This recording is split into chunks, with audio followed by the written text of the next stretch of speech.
e'landi. Yangi O'zbekistonda buyuk ajdodlarimizning boy ilmiy ma'naviy merosini asrash, chuqur o'rganish va uni xalqaro miqyosda keng targ'ib etish davlat siyosatining ustuvor yo'nalishlaridan biriga aylandi.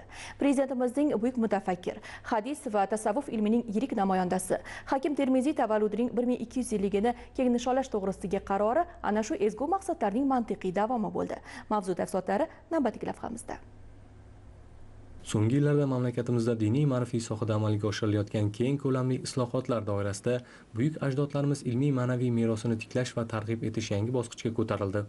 Toshkent shahrida Islom sivilizatsiyasi markazi, Samarqandda Imom Buxoriy hamda Marg'ilonda Burxoniddin Marg'iloniy majmualarining bunyod etilgani buning yaqqol ifodalaridandir. Endilikda ushbu ezgu sa'y-harakatlar buyuk muhaddis va mutafakkir Hakim Termiziy tavalludining 1200 yilligini keng nishonlash orqali yangi mazmun kasb etmoqda. Davlatimiz rahbarining qaror ijrosi doirasida tashkil etiladigan chora-tadbirlar allomaning hayoti, ilmiy ma'naviy merosini chuqur o'rganish va uni nafaqat mamlakatimizda, balki xalqaro miqyosda keng targ'ib etishga xizmat qiladi. Hakim Termiziy ilmiy merosi biz uchun nihoyatda ahamiyatli.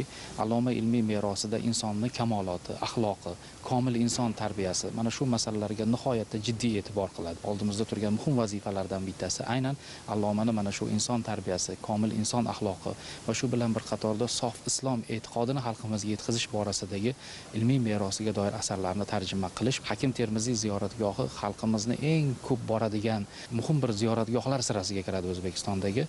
Aynan o'sha qarorda Hakim Termiziy ziyoratgohini ko'kalamzorlashtirish, obodonlashtirish va uni O'zbekistondan kelgan va xorijdan kelgan mahalliy va xorijiy ziyoratchilar uchun bu yerda qulaylik, shart-sharoitlar yaratish bu allomalarimizning ilmiy merosiga bo'layotgan bir hurmat va ehtiromning o'ziga xos bir misoli bo'la oladi. Qaror asosida joriy yilning noyabr oyida Termiz shahrida Hakim Termiziy ilmiy ma'naviy merosining bugungi kundagi ahamiyati mavzusida xalqaro konferensiya o'tkaziladi.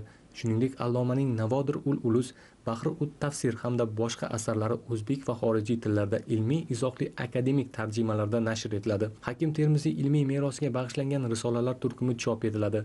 Yubileyga bag'ishlangan pochta markalari, kalendarlar va esdalik sovg'alari muomalaga chiqariladi. Bundan tashqari Hakim Termiziy maqbarasi va uning atrofidagi hududlar obodonlashtirilib, ziyoratgoh zamonaviy ma'rifat va ziyorat markaziga aylantiriladi.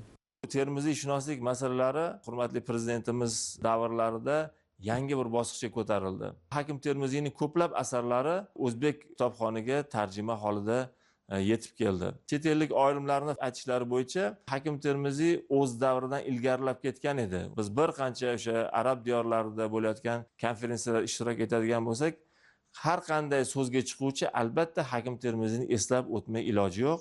Shuning uchun ham prezidentimizni shu qarorlari ham aynan bu zotni butun islom sivilizatsiyasiga bir qo'shgan hissasini bir alohida ko'rsatish, uni asarlarini o'zbek kitobxonlariga yetkazish masalalar juda ham dolzarblik kasb etadi. Bir tanu bir jon bo'lib, ushbu qarorni ijrosi bo'yicha birgalikda harakat qilib, bu zotni qilgan merosini o'sha yetkazish, muqaddas islom dinimizni mohiyatini Hakim Termiziy aytgandek o'sha hikmatlari bilan yetkazish mutaxassislarning oldida turgan katta bir masalalardan biri bo'ladi.